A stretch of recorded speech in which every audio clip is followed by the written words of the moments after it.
The losers want a do-over. It's December 13th, 2024, and these are your headlines. That's right. Some members of the Texas House are pushing for a redo of the House Republican Caucus nomination for Speaker after they lost the vote to State Representative David Cook this last weekend.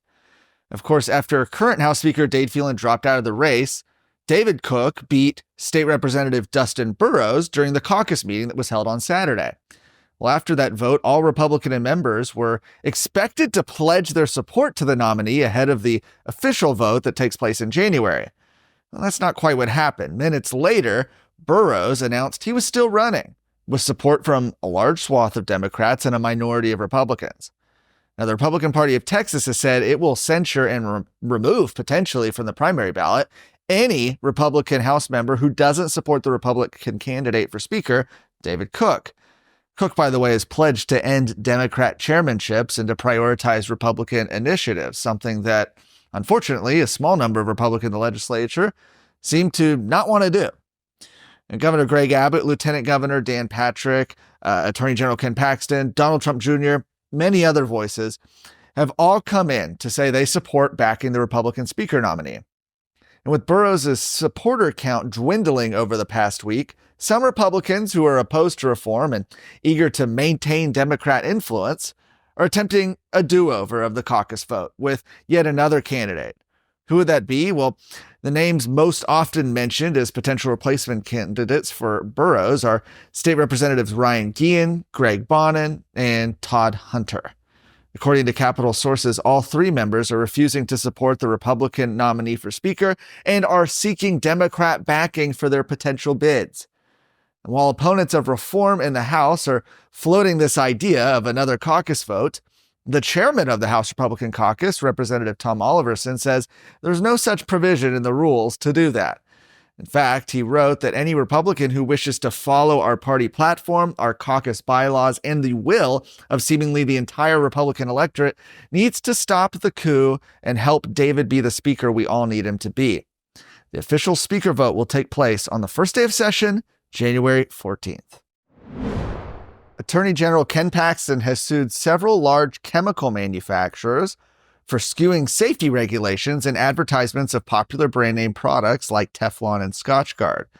Specifically, 3M and DuPont are two major manufacturers of chemical products called, I'm going to pronounce this correctly, hopefully, polyfluoroalkyl substances, or PFAs.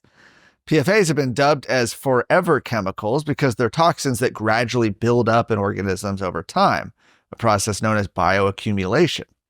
Human exposure to these chemicals reportedly has a correlation with both cancer and thyroid disease. Well, Attorney General Paxton is alleging that both 3M and DuPont were well aware of these dangers, yet continue to market them as safe in a variety of household products. According to the lawsuit, products including food packaging, carpeting, cookware, upholstery, and cosmetics were sold to Texans under popular company brand names like Teflon, Stainmaster, and Scotchgard.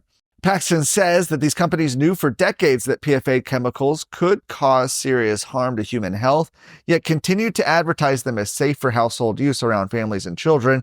And Texas is taking action to penalize these companies and hold them accountable for deceiving Texans into buying consumer products without vital information.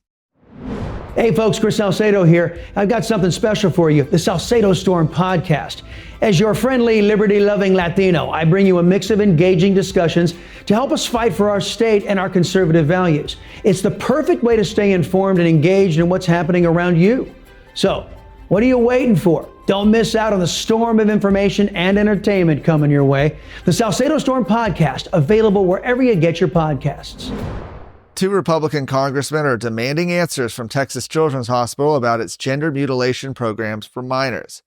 Representatives Chip Roy and Jim Jordan sent a letter to Texas Children's Hospital CEO Dr. Deborah Sukin asking for all documents and communications relating to their decision to revive their gender mutilation procedures, as well as how and when they identified Dr. Ethan Heim as a whistleblower who revealed its continued practices. You might remember in May of last year, Heim blew the whistle on Texas Children's Hospital, revealing that they were continuing to administer cross-sex hormones and puberty blockers to minors, despite the CEO saying the year prior that it would be terminated. Turns out, I guess, that wasn't true.